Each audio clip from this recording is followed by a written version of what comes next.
guys, welcome! In this video, we'll take a look at all the new changes and optimizations in the 5th major patch update for Episode 7 of Ragnarok Mobile Eternal Love.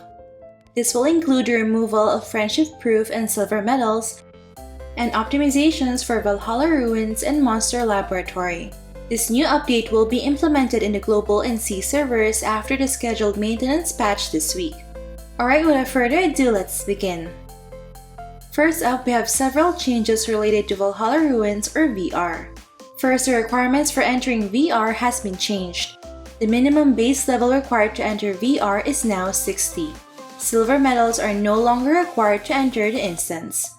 Next, the 5 levels of VR have been merged into a single map with only 5 mini or MVP boss monsters. Thus, you will no longer need a guide to get to the next boss monster.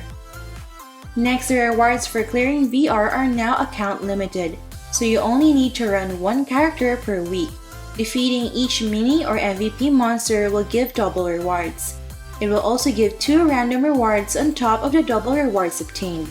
And lastly, this week's VR can be completed before and after the maintenance. This is because you will still be able to receive rewards upon completion of the new VR even if you have already cleared VR before the maintenance. Overall, this newly optimized Valhalla Ruins is faster and easier to clear, but the maximum possible rewards have been slightly reduced.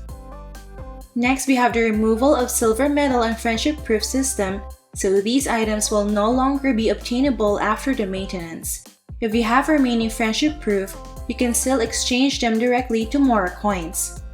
As for your remaining Silver Medals, you can exchange them directly to Zenny, Gold Medal, or Nibelungen Shard.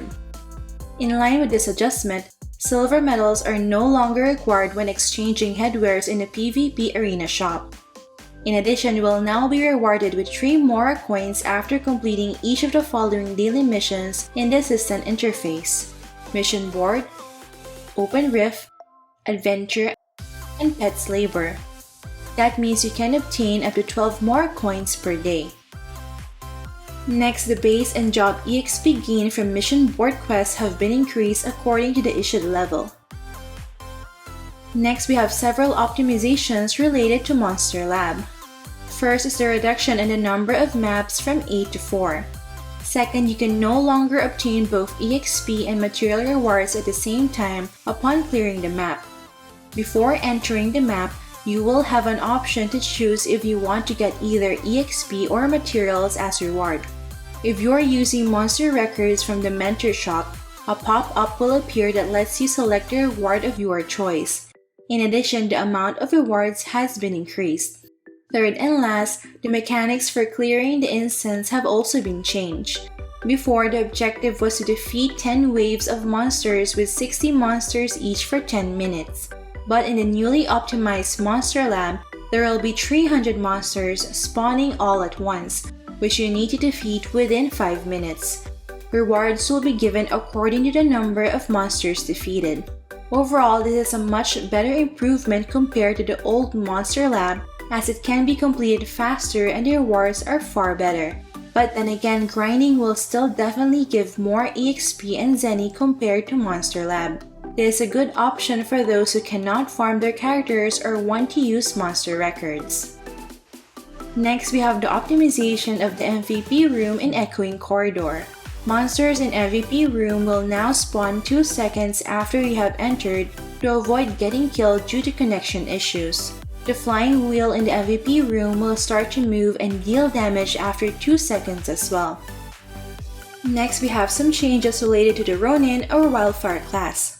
First, the weapon Wildfire Sword can now be crafted from Pantera Equipment Craft NPC. And second, the Star Runes for Rune Master can now be used by the Wildfire class. Next, we have the addition of new collection quests in the following areas where you can get new collectible toys.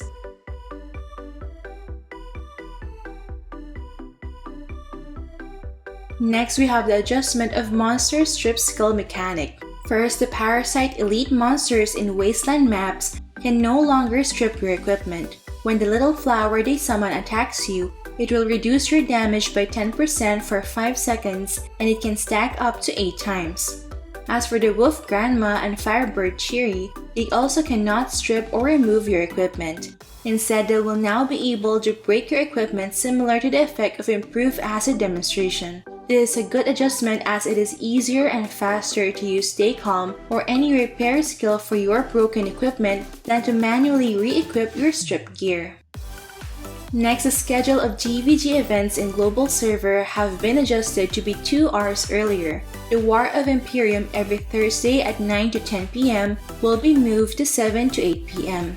Meanwhile, the War of Crystal every Sunday from 9 to 9:30 p.m. will be moved to 7 to 7:30 p.m. And lastly, we have fixes for the following bugs and issues.